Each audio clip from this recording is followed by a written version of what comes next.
Olá, boa noite, como vai? Vai bem?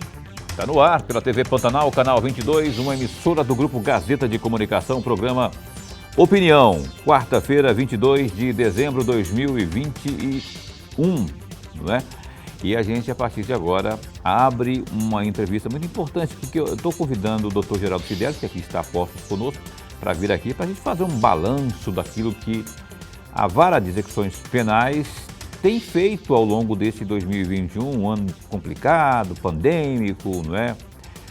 Presos tiveram aí a visitação suspensa, não é?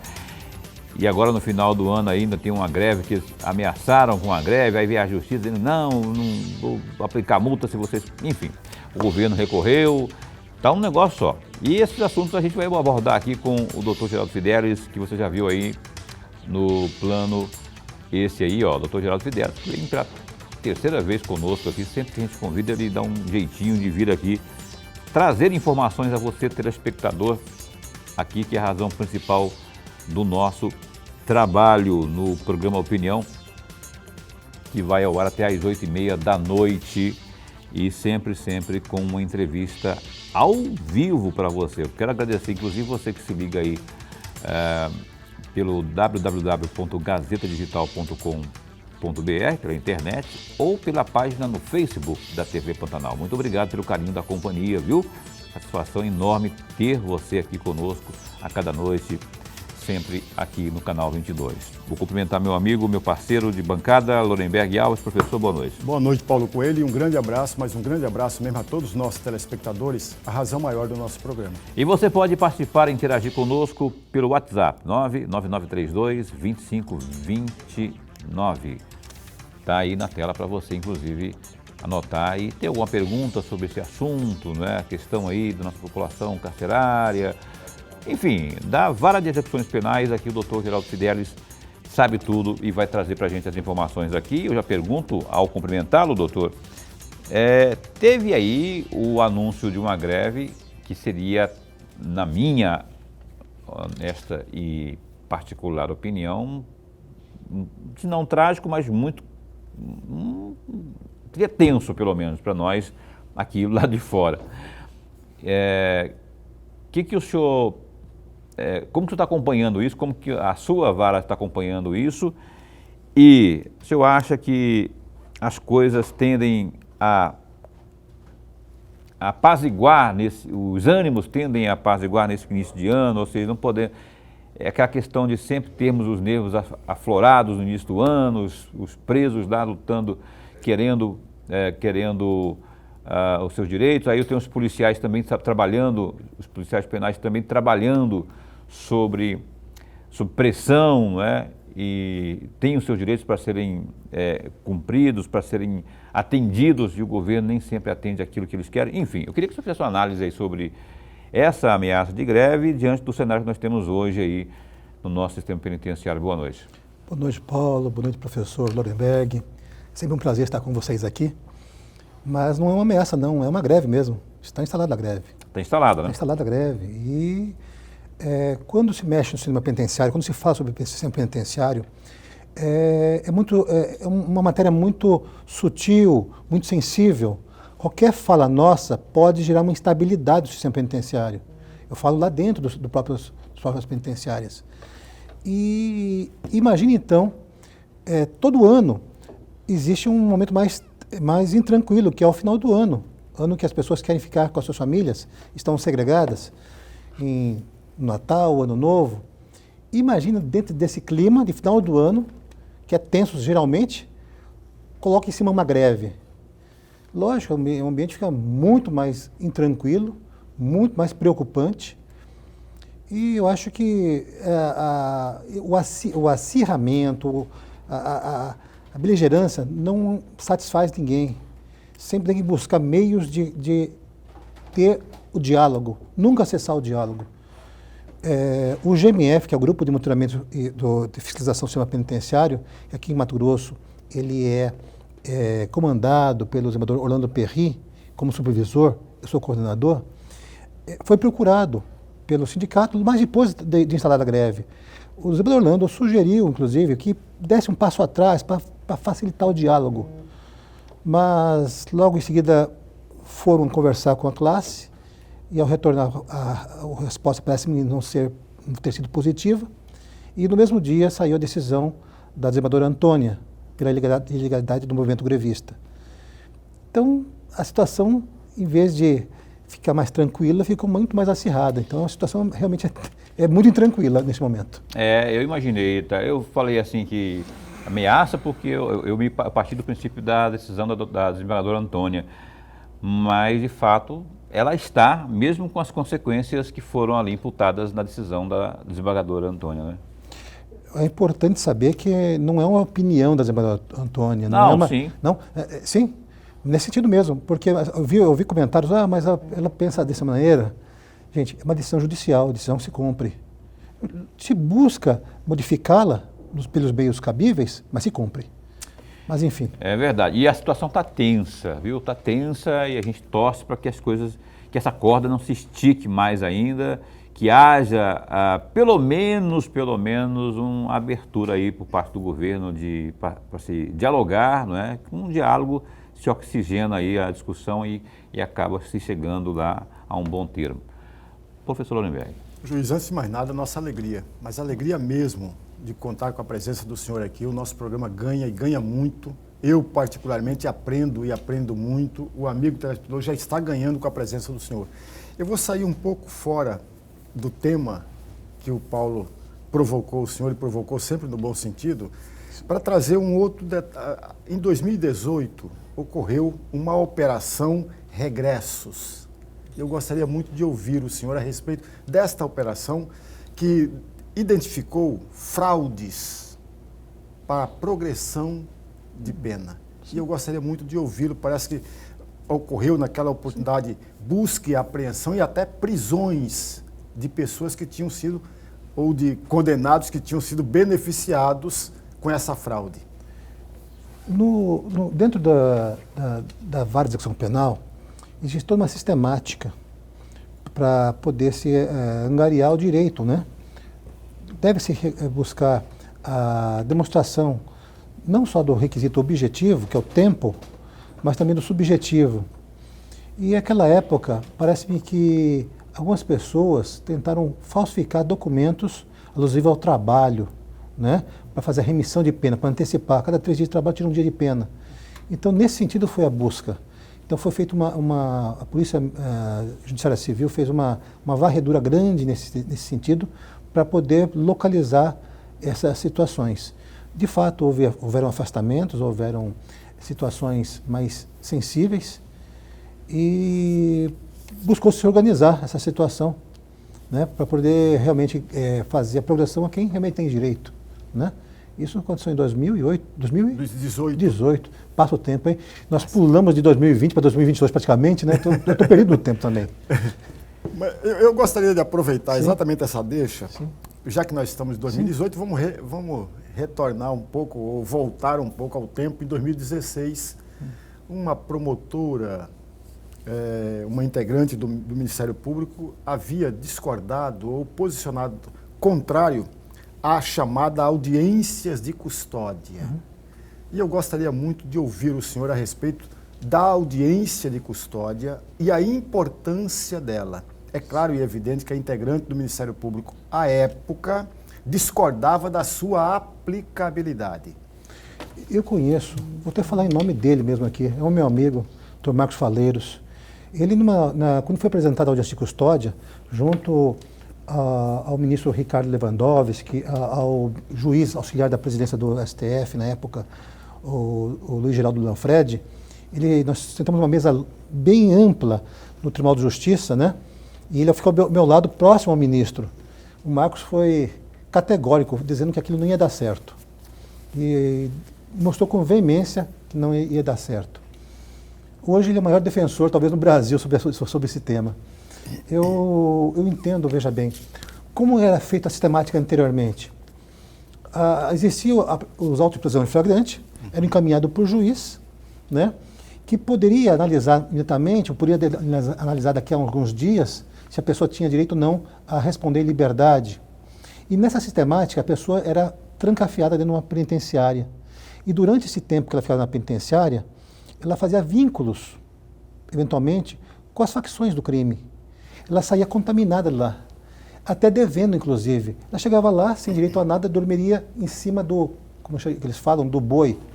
O boi, que eles falam, é a privada, cabeça em cima da privada. Para ter algum direito a mais, para ter um lugarzinho para poder pra permanecer, então dão uns regalias, falando os próprios companheiros de cela. E a pessoa fica devendo para essas pessoas. Diante disso, ao sair de lá, daqui a alguns dias iam sair, que teria de sair, saía para fazer crimes aqui fora. Isso não mais acontece. Quem é necessário ir para a cadeia, vai para a cadeia. Mas se puder, de repente, dar medidas alternativas à prisão, como, por exemplo, atenção aos drogaditos, a grande maioria, 70% das pessoas encarceradas no Brasil são oriundos do crime de drogas com cerca de 30% e 40% de pequenos furtos. São 70%. E esses duas espécies de crimes, se comunicam, porque furta para fazer comprar droga. Então é uma questão de maneira muito social, realmente. O problema é que social. E tem que ser debelada a raiz. A cadeia não responde, não regenera literalmente uma pessoa. Ao contrário, ela aumenta a crise. Isso que o senhor falou aí me espanta, me chama a atenção e me espanta, porque a gente sempre tem... Eu não quero ser ingênuo, não, né? A gente sabe que é complicado ali, dentro de um presídio como o antigo Carumbé, que nem o antigo Pascoal Ramos, que é a penitenciária central. Entra ali, o cara se regenera. E aí, só que todo mundo sabe que o cara sai pior de lá. O que está errado, doutor Fidelis, nessa conjuntura toda, nessa engenharia? Tem que ser repensada. Eu acho que tem que ser repensada, porque não é possível cidadão que rouba um celular, rouba uma galinha e entra para lá, é colocado, evidentemente que não é tudo misturado, mas ali é uma cidade, não é? Ali a lei é deles, tem leis próprias. O cara, se sair dali, sai pior. Paulo, você tem razão. Quando eu vim aqui pela primeira vez, em 2019, eu acredito, nós tínhamos aqui em Mato Grosso 6.500 vagas para 12.000 pessoas presas. Tínhamos 5.000 pessoas de déficit, umas sobre as outras. Não tinha lugar dentro do cubículo para a pessoa deitar. Muitas eram amarradas na grade para poder ter um espaço para ficar. Nós estamos caminhando para, no início de 2022, termos cerca de 11.000 pessoas segregadas para cerca de 9.500, 9.800 vagas. Vai ser quase 1 por 1. Vai ter um déficit de 1.000 ainda. Mas isso que tem a ver com sua colocação, que é fundamental a separação desde o início, para saber aonde vai ser colocada a pessoa, para não ter a contaminação com quem eventualmente que é equivocado. Não é isso? Entendi. Pois é. O telespectador do programa Opinião pode mandar sua pergunta aqui para o doutor Geraldo Fidelis, juiz de direito, juiz aí da Vara de Execuções Penais. Tem uma pergunta que chegou aqui, vamos embora ver quem está perguntando. Boa noite, Paulo Lorenberg. Aproveito aí para cumprimentar aí o Geraldo Fidelis, uma das pessoas mais sérias que eu conheço. Gostaria de perguntar, doutor, construir mais presídios seria a solução para melhorar o sistema prisional? Obrigado, Adilson Gonçalves. Obrigado, Adilson, pela pergunta. Não seria, não. A construção de presídios é um contrassenso, realmente. No entanto, o déficit era tão grande aqui que deve-se ter o espaço adequado para, com dignidade, tratar essas pessoas. Cerca de 11.000 pessoas hoje em dia. São hoje 10.700 pessoas presas hoje em Mato Grosso. Foi necessário fazer essas construções para poder dar dignidade a essas pessoas. Mas, na verdade, se deve buscar meios diferentes, meios alternativos da prisão. E, além disso, tem outras espécies, outros modelos de prisão. Por exemplo, tem em Minas Gerais um sistema chamado APAC, a Associação de Proteção e Atenção ao Condenado. É experimental lá em Não é experimental. Já é definitivo? Há muitos anos. Eu já visitei duas vezes. Porque eu vejo falar tão bem desse sistema. Eu tenho uma colega, promotora de justiça, a doutora Josane A doutora Josane é uma das maiores baluartes hoje em Mato Grosso, defendendo essa bandeira. Está lutando muito para a construção. Estamos buscando, inclusive, visitar antigas escolas desativadas aqui, para ver se pode, de repente, construir um sistema desse aqui em Cuiabá. Olha só. Então, temos uma equipe enorme, mais 20, 30 pessoas trabalhando nessa conjuntura. E, junto ao governo do Estado, buscando esse espaço para poder construir o quanto antes. Não é governamental, é uma associação. Eu já fui 2 vezes lá, mas se eu falar coisas aqui, ninguém vai acreditar. Imagina 18 mil saídas sem escoltas, 18 mil saídas sem escoltas, nenhuma fuga sequer. Lá em Minas? Em Minas. Eu fui em Itaúna. Fui também, visitei várias unidades lá e várias espécies de unidades lá. Qual que é o pulo do gato aí para tamanho sucesso, doutor? Lá tem uma frase, tem um tal de Antônio de Jesus, ele ficava preso, ele fugia de todas as unidades. Ele era famoso de pessoas que foragiam das unidades. E, de repente, o sistema penitenciário de lá cansou dele, já que é para fugir mesmo, coloca ele na PAC. Passou 1 mês, não fugiu, 2 meses, não fugiu, 3 meses, 1 ano. O que está acontecendo, Antônio Jesus? Ele respondeu uma frase que ficou lá gravada: do amor não se foge. Olha só. Né? É a atenção, é incrível a limpeza, a dedicação. Se eu falar aqui, não adianta, não dá para acreditar. Eu não acreditei, fui lá 2 vezes já. Eu queria ter noção, mais ou menos, como é que é isso. Estou convidado para ir comigo lá. Eu falei com o desembargador Orlando, inclusive, que viajou comigo lá. O desembargador Orlando esteve lá comigo e nós conhecemos o sistema penitenciário de lá. Não só esse sistema, conhecemos também a PPP de Ribeirão das Neves, parceria público-privada. É interessante o sistema. Mas o que encanta realmente, que o mais importante desse sistema é o produto dele. Interessante, o sistema penitenciário não é pela manutenção das pessoas, é porque o que vai gerar no futuro. Dessas pessoas, virou a pirâmide, que 93 pessoas não voltam mais para o crime. 7% eventualmente pode voltar, mas 93 não voltam. 93? 93%, isso é muito importante, é um número muito grande. Não, muito grande, né? Nossa. Mas então, essa é uma experiência interessante que se tem e nós queremos aqui também copiar.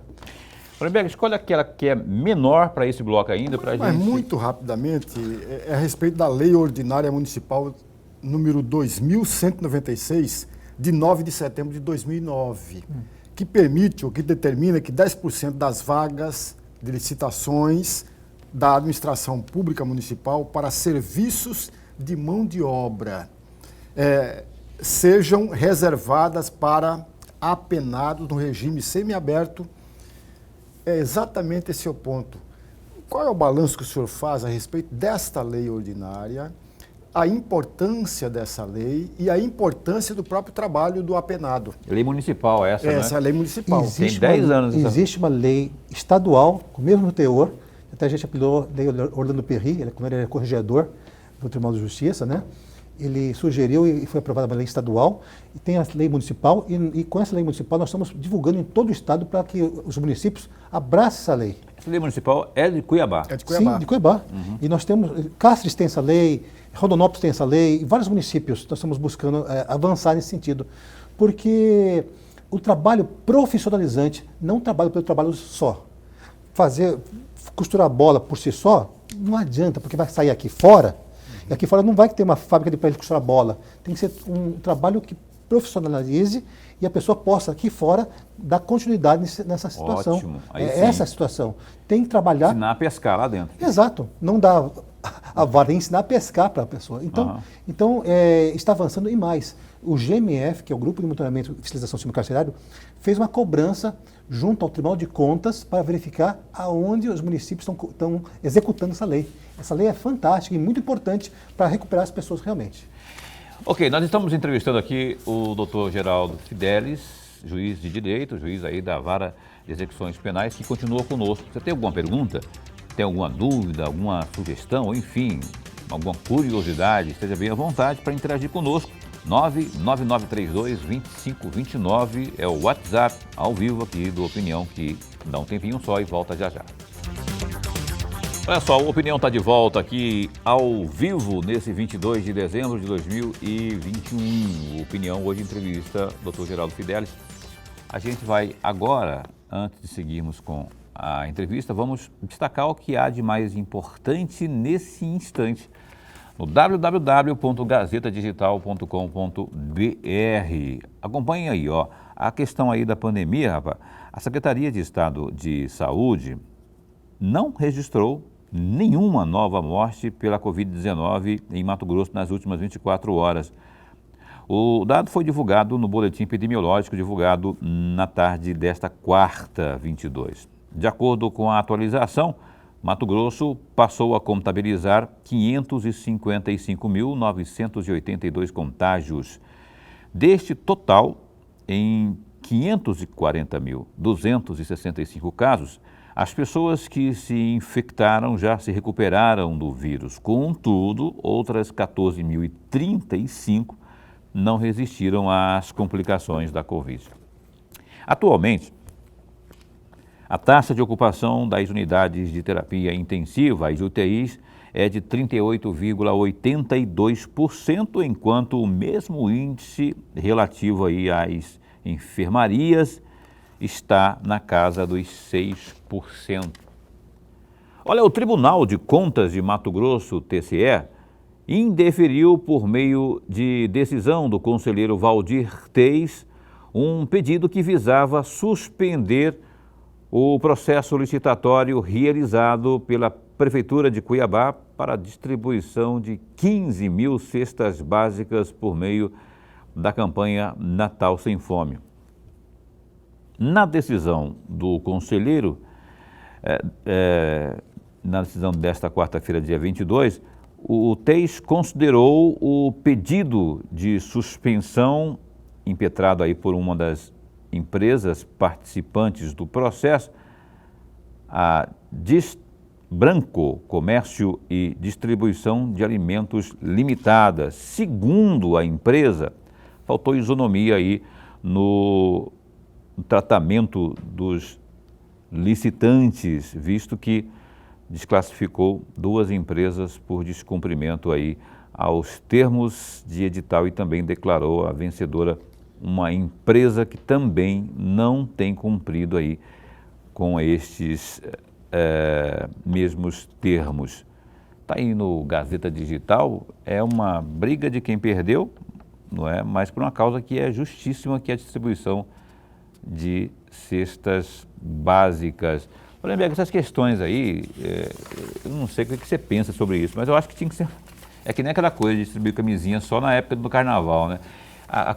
O povo tem fome o tempo todo, né? Enquanto não se acha os mecanismos, não se oferece os mecanismos para que as pessoas consigam aquilo que eu falei agora há pouco, né? De ensinar a pessoa a pescar e ir lá dar o trabalho para ela, enquanto não se tem isso, seria importante de estar dando continuamente ou continuadamente esses benefícios aí, já que o poder público tem condições para isso, né?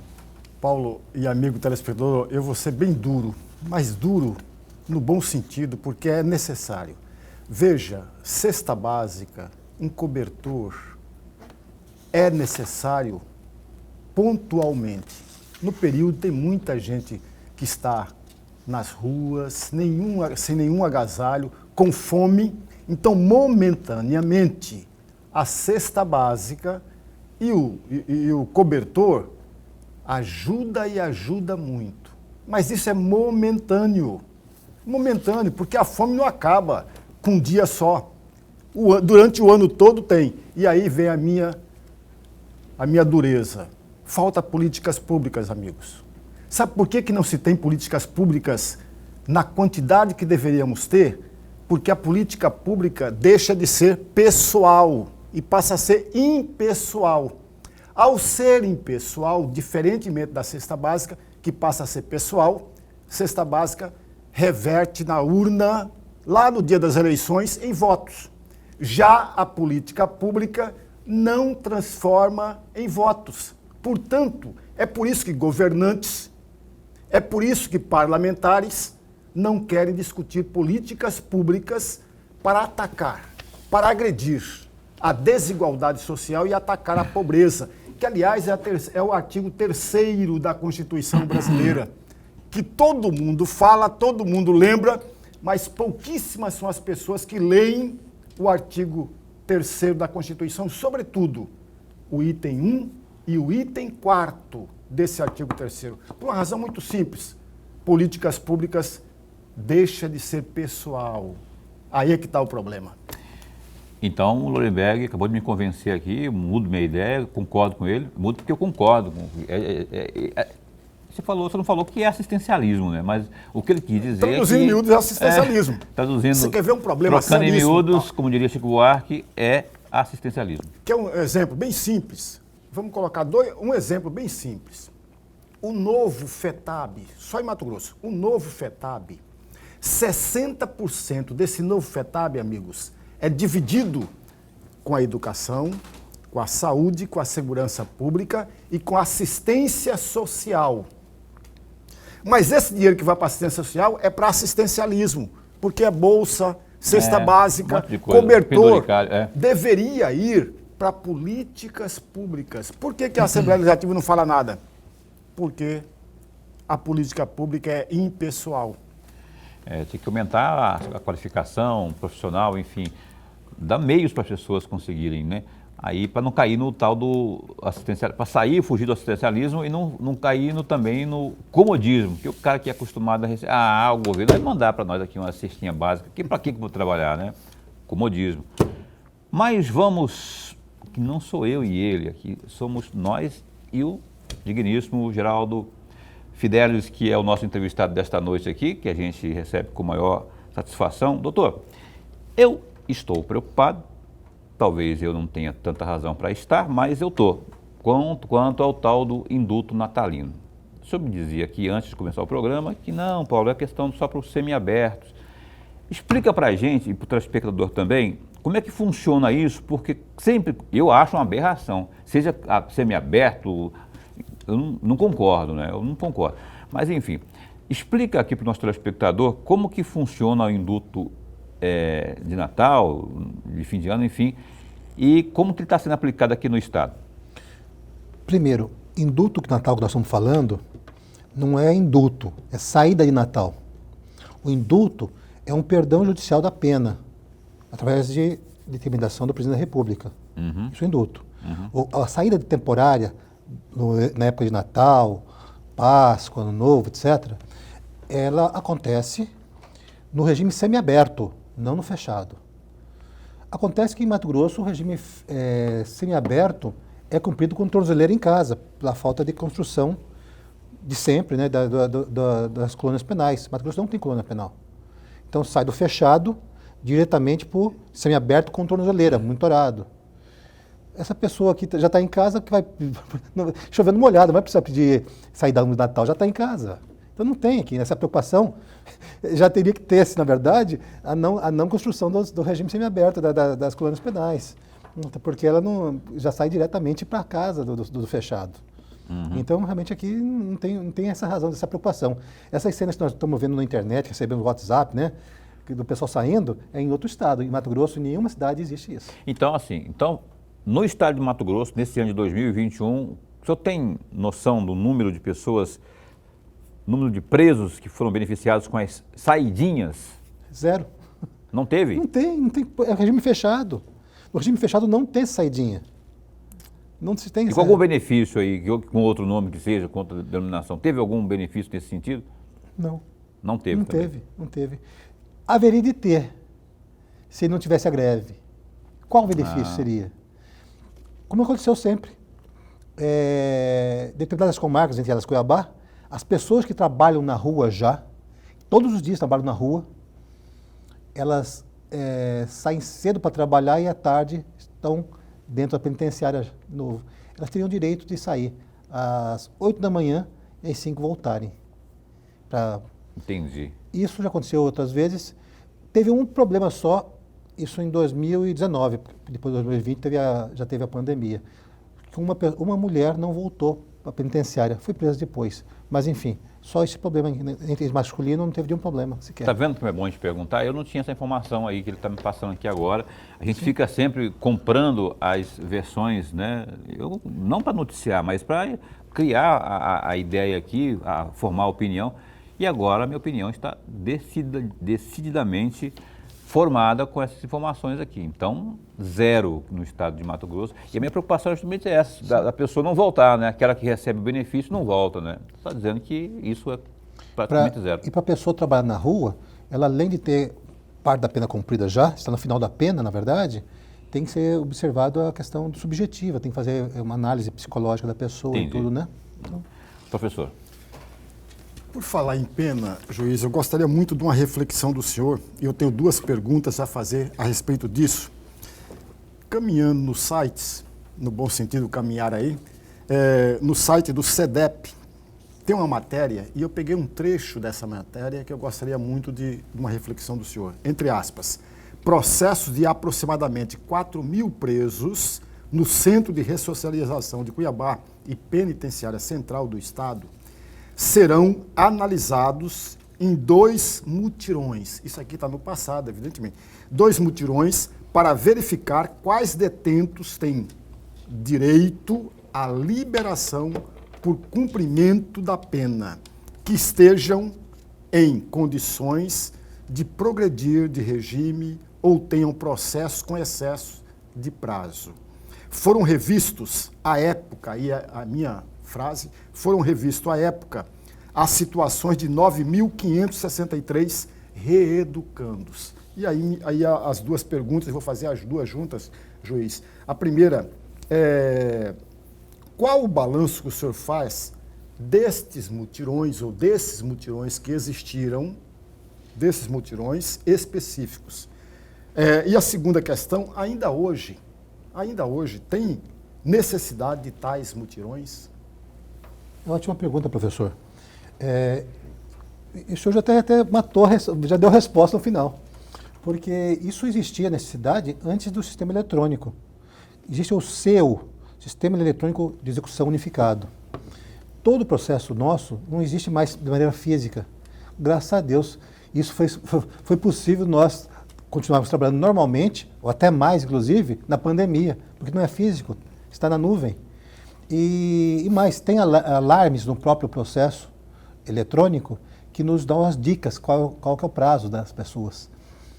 Então, o que era necessário antes, quando eu vou ainda na unidade penitenciária, os próprios recuperandos me perguntam: doutor, vai ter mutirão? Eu falei: já está tendo. Não para o mutirão, é direto, porque o seu está o tempo todo alerta, né? O sistema eletrônico está o tempo todo alerta.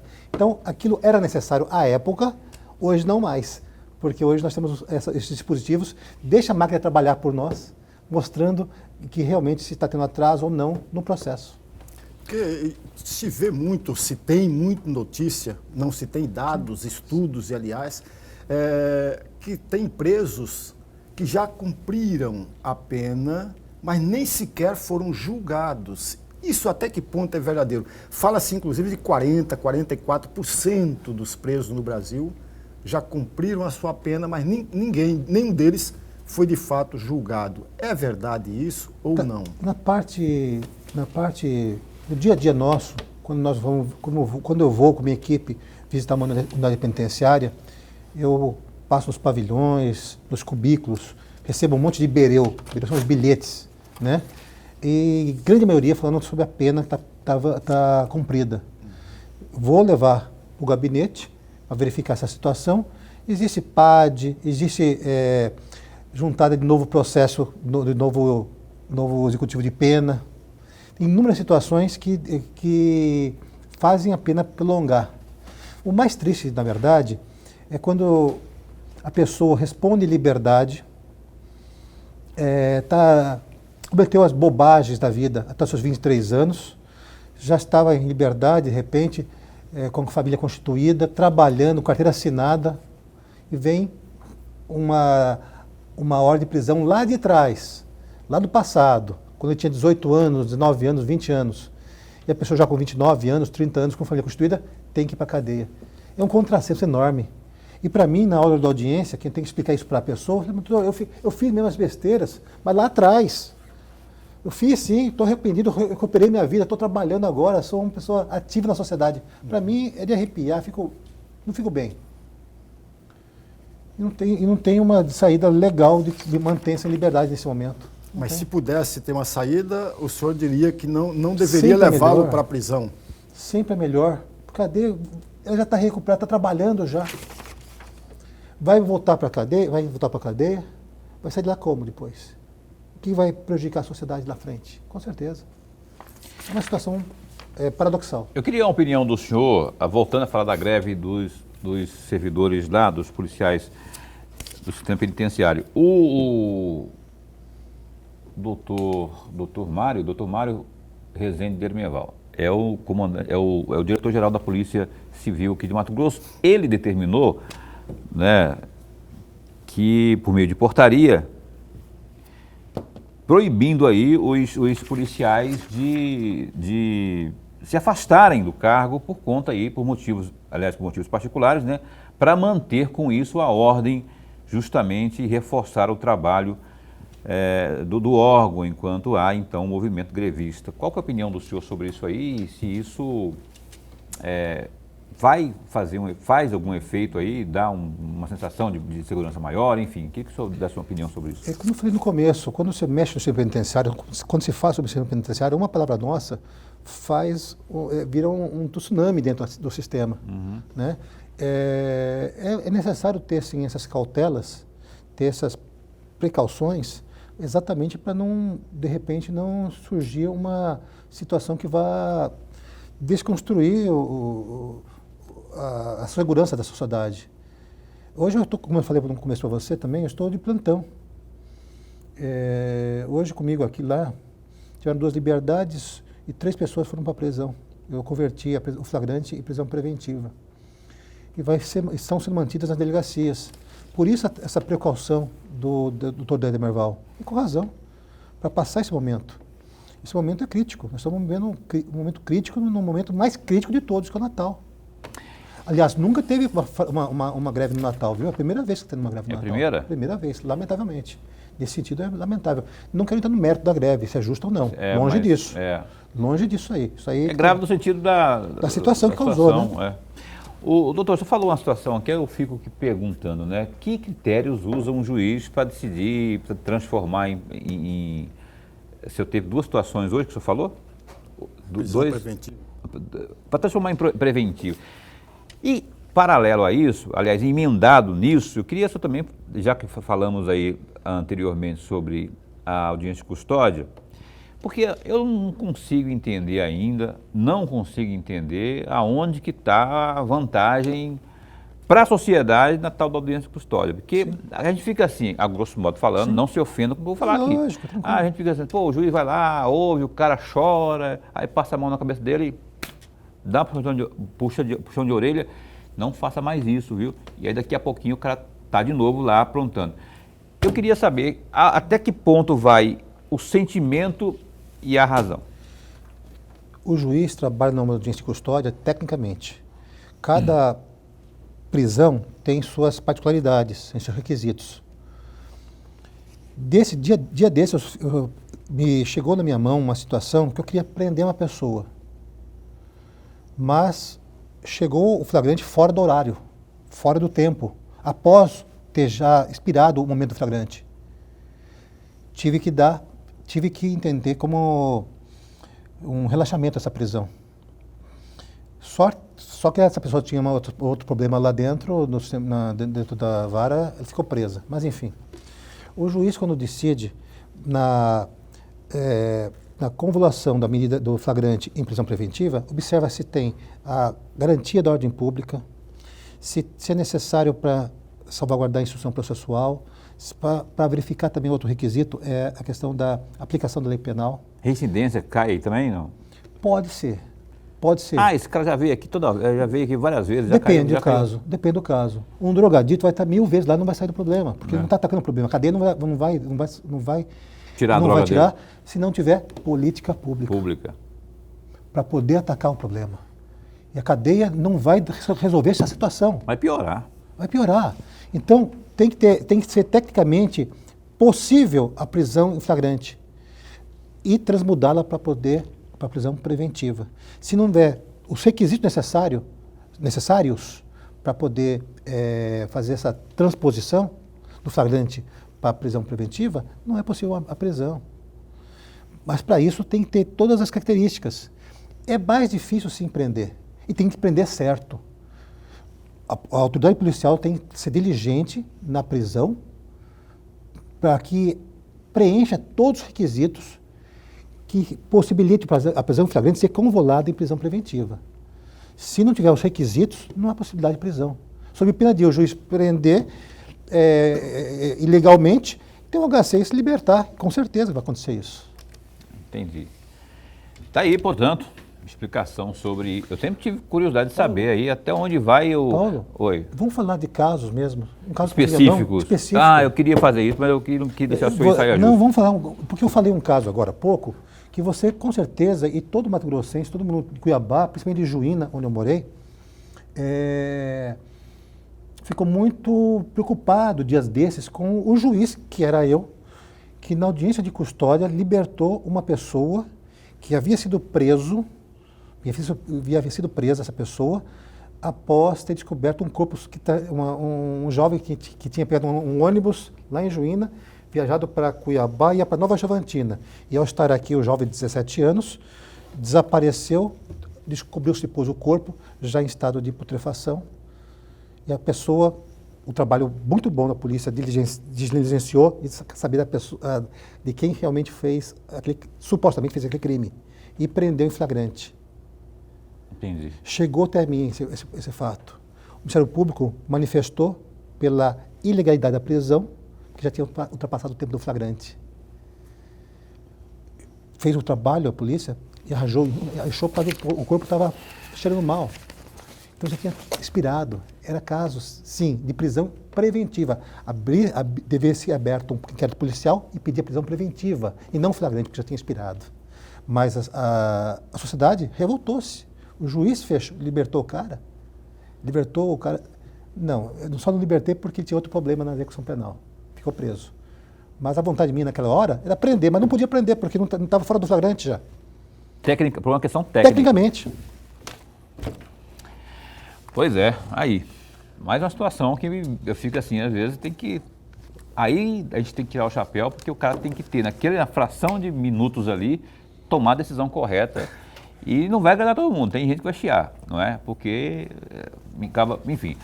O Opinião está discutindo esses assuntos aqui e você pode interagir conosco. A gente colocou aí no rodapé o 999322529, que é o WhatsApp da Opinião, que volta já com o Dr. Geraldo Fidelis, com o terceiro bloco do programa de hoje. Um instante só. Olha, a Opinião está de volta aqui, hoje entrevistando o Geraldo Fidelis, juiz de direito da Vara de Execuções Penais, aqui conosco. Eu tenho aqui eu recebi aqui, doutor, me ajuda a interpretar isso aqui, porque a Caroline, se tiver como aí, aliás, daqui a pouquinho eu vou pedir para o Boca, está pequenininho, né? Doutor, tem uma situação que aconteceu agora do doutor Pedro Sakamoto, uma decisão, em relação à greve dos agentes penitenciários, dos policiais, não é? Que é aquilo que era, na verdade, em síntese, me corrija se eu estiver errado, aumentando aí a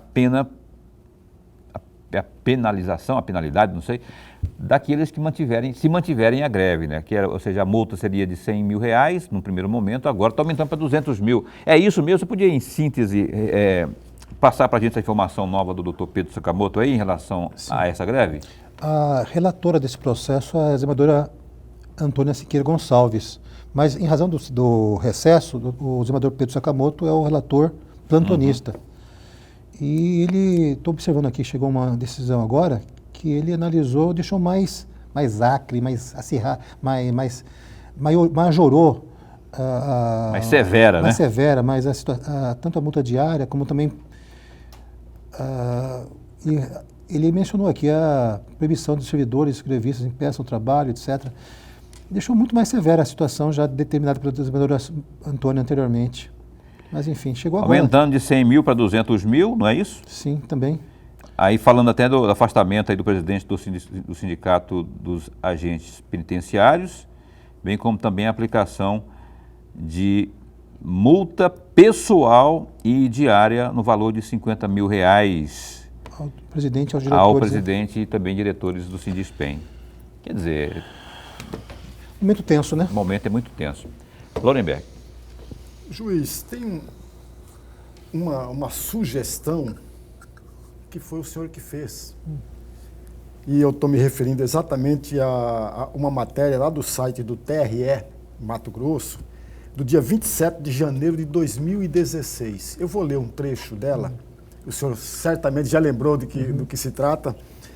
Entre aspas, o que nós pedimos, é o senhor falando, o que nós pedimos é que a Justiça Eleitoral emita o título de eleitor para esses reeducandos, mas que permaneça em seus registros a informação de que estão com os direitos políticos suspensos.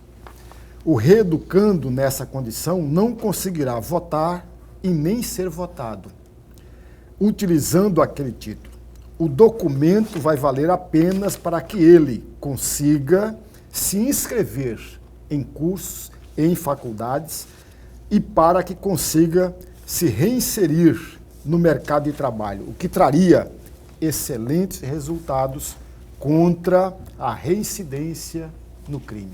Fecham aspas. Eu gostaria muito de ouvir um comentário do senhor a respeito disso e da importância dessa sugestão para o contexto que vivemos. Professor, a condenação penal, um dos reflexos dela é a suspensão dos direitos políticos da pessoa. Não pode votar nem ser votado.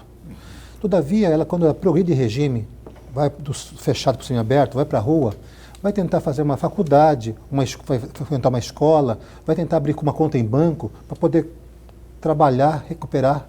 E ela é impedida, porque não tem o título de eleitor, que pede o título de eleitor. Então, essa reclamação, esse pedido, foi feito por mim, junto à então presidente do Tribunal Regional Eleitoral, desembargadora Maria Helena Povas, e ela levou no colégio. Só que até hoje não tem uma posição. Incrível, mês passado eu estive presente, o Luiz Lanfredi aqui, eu perguntei para ele para que nós pudéssemos levar essa reclamação junto ao CNJ, com a força do CNJ, fazer essa modificação. Porque é um contrassenso. Tem que trabalhar, tem que estudar, mas não pode estudar, tem que trabalhar porque não tem o título de eleitor. Mas me perdoe, só desde 2016 não tem uma resposta a respeito dessa sugestão, se ela vai ser acatada ou não? É um contrassenso, um absurdo contrassenso. Eu encontro isso todo dia desses. Uma amiga nossa, da pastoral carcerária, eu estava viajando, ela me ligou, tal pessoa está chorando aqui porque ela estava estudando, mas descobriu que ela não tem o título de eleitor, então não querem matriculá-la aqui, não querem deixar ela continuar o curso, não querem deixar ela colar o grau, porque ela não tem esse documento. É um absurdo, né? Desde essa época é uma coisa tão clara, tão óbvia isso aí. Dá vontade de ter um amigo deputado federal, de repente, para poder propor isso aí, um senador, de repente, porque isso é uma questão tão óbvia, para facilitar a recuperação das pessoas, né? Para dar oportunidade. Aí, ó, fica a dica, né? Só temos 8 aqui no estado de Mato Grosso. Olha só, aliás, temos também o presidente da comissão, lá da Câmara Federal, que é o deputado Emanuelzinho, que é presidente da Comissão de Segurança, não é? É uma ideia boa para ele aí. Doutor, eu queria que o senhor fizesse aqui eu tenho assim, também, aí é opinião mesmo, isso eu fico à minha vontade para declinar se o senhor achar que ela Sim. É meio, não é, vai deixar em saia justa aí. Sim. A questão dos benefícios do preso, né, do Sim. auxílio preso, bolsa preso, como é que é o nome que dá para a família? Reclusão. Auxílio reclusão. Sim. Isso, na verdade, não é uma medida que passa a mão, para usar o português, passa a mão na cabeça do preso, passa a mão na cabeça da criminalidade? Esse fato aí é outra falácia. Para você ter seu direito... É uma pergunta só, tá? Não. Eu também não quero desrespeitar a sua posição, você é meu amigo, poxa vida. Eu sei disso. Mas uma falácia das redes sociais. Por quê? Para ter esse direito, a pessoa tem que ser trabalhadora. Tem que Quem? O preso. O preso? O preso. Tinha que ter sido trabalhador. Tem um passado... Ou seja, quem vai para a cadeia geralmente não tem esse principal requisito. Ganhar acho que eu não tenho valor hoje, acho que é R$ 1.400. No máximo, R$ 1.400. Quem ganhava mais que isso não tem esse direito. Tem até R$ 1.400. E esse direito não é dele, é da família dele, no caso. né, para sustentar, porque ela não pode repercutir na família a ausência do chefe. Mas não são mínimas as pessoas que têm esse direito. Por quê? Porque eles não têm, o requisito principal é ser trabalhador, carteira assinada, eles não têm esse direito, não têm esse requisito máximo para ter direito previdenciário. Ter um passado, então, ele tem que ter um passado que condiga com aquilo que vai ser tem que ter. Eventualmente, se for um trabalhador e atropelar uma pessoa e for para a cadeia nesse sentido, a família tem que continuar sendo mantida. Então, assim, reclusão para ele. Mas não se mistura as questões. Doutor Fidelis, ali, no antigo aqui, Carumbé, eu uma vez estava trabalhando no SBT, eu fui lá fazer uma reportagem com a autorização do diretor e tal, internamente lá do pessoal da fábrica de bolas, enfim, lá o pessoal que trabalhava lá para tentar diminuir. Funciona isso? Porque o cara que vai lá costurar a bola, depois que ele sai de lá, ele vai arrumar emprego de costurador de bola aqui fora? Não funciona. Minha opinião, eu sou totalmente diverso a essa questão. Lá, bola de couro que eu estou falando, aquela bola de couro. Sim. Não, porque as pessoas costuram a bola... Existem unidades penitenciárias que eu visitei uns 2, 3 anos atrás, que fabricam até hoje. Acharam bacana, mostraram para mim e tal. Mas eu recebi, eu sorri, mas só que na verdade não funciona, porque aqui fora não vai ter fábrica de bola para eles. Tem que trabalhar, como eu falei no começo, tem que trabalhar em cursos profissionalizantes, tem que ensinar a pescar, realmente. E o CRC, que é o antigo Carumbé, merece uma visita lá. Lá tem 26 frentes de trabalho lá dentro, projetos. Mesmo? Lá tem hidroponia, tem ecoterapia, tem construção de bloquetes, construção de pavers. São 26 frentes de trabalho lá dentro. Lá você entra lá, você não pensa que está numa unidade penitenciária. Dia desse, o vice-governador nos visitou pessoalmente lá, ele ficou maravilhado no trabalho do diretor Winkler lá dentro. Realmente é muito importante, porque eu queria que todas as unidades tivessem a mesma pujança que o CRC possui. O sonho nosso é que a futura PCE, que vai ter 3.000 vagas, tenha essa possibilidade de ter todas as frentes de trabalho para as pessoas lá trabalharem também. E até cansar o corpo para descansar lá e fazer o tempo passar mais rápido. Olha, eu tenho que encerrar o programa aqui. Que eu gostaria, eu também. Eu, Lorenberg faz uma anotação ali de 150 temas para perguntar, e pesquisa até. Você viu que ele trouxe tema de 2016 aqui, né? Se forçar o cara a lembrar de 2016. O governo do estado está inaugurando agora um raio para que equivale à segurança máxima aqui na penitenciária central. Eu queria a sua opinião sobre isso aí e sobre essa política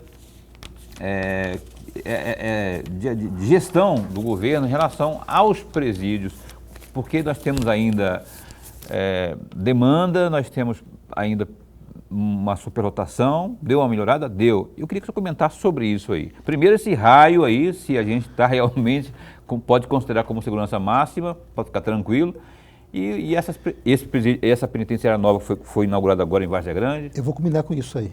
Mas em 2019, nós fizemos uma visita, o desembargador Orlando Perry, a todas as unidades penitenciárias do Estado. E essa visita virou um relatório. O relatório foi encaminhado para o MP, virou um TAC, Termo de Ajustamento de Conduta, que é assinado com o governo, com várias testemunhas do Poder Judiciário, fiscal, e levou à construção e melhorias do sistema penitenciário. De 6.500 vagas, vai pular para quase 10.000 vagas. É importante, porque eu já falei sobre isso agora há pouco, para dar dignidade às pessoas. Mas na PCE antiga, foi praticamente reconstruída. Todos os raios lá antigos, verdadeiras pocilgas, foram derrubadas e construindo novas unidades. E as mais modernas, até com uma climatização para aguentar a situação de Mato Grosso. Vai pular de 870 vagas para 3.000 vagas. Então vai dar uma segurança boa. E lá vai ter uma unidade de segurança extrema. Muito importante, porque nós, até tempo atrás, falávamos de encaminhar todas as pessoas nesse sentido para unidades federais. Voltávamos de lá, verdadeiros generais do crime. Passava no corredor, os outros presos bateriam continência para eles. Isso nós estamos empoderando as pessoas do mal. Enfim, hoje em dia o sistema penitenciário de Mato Grosso vai cuidar das suas próprias pessoas. Eu acho importante isso aí. Bom, é isso, né? Tem muita coisa de conversar. Tem muita coisa. Eu queria esmiuçar isso mais, mas não tem mais tempo, tem horário de rede para cumprir. Eu quero agradecer demais aqui ao doutor Geraldo Fidelis por ter vindo mais uma vez, sempre atender aqui aos nossos convites, não é? Eu sei que eu sou chato às vezes quando eu convido. Paulo, não posso porque está corrido aqui, mas a hora que ele tem uma folga lá, como hoje está de plantão, veio aqui, obrigado por ter vindo. Eu que peço desculpa de não ter atendido antes. Não, a gente acaba entendendo que é por uma causa boa. E eu desejo ao senhor e à sua família Feliz Natal, né? Que o Espírito Santo, o Deus menino, esteja presente no coração de todos vocês aí, que tenhamos um 2022 pleno de saúde e paz. Eu recebi agora há pouco a foto do meu sogro lá em Cáceres, ouvindo pela internet o programa. Qual que é o nome dele? Marilson. Seu Marilson, um abraço para o senhor, viu? Feliz Natal para o senhor também aí, para todo o pessoal aí da família em Cáceres, o senhor que é o sogro aí do digníssimo Geraldo Fidelis. Obrigado, tudo de bom para o senhor. Obrigado, Feliz Natal para todos. Obrigado. Lorenberg, até amanhã. Até amanhã. A gente entrevista amanhã, antevéspera de Natal, o comandante-geral da Polícia Militar de Mato Grosso, Jonildo Assis.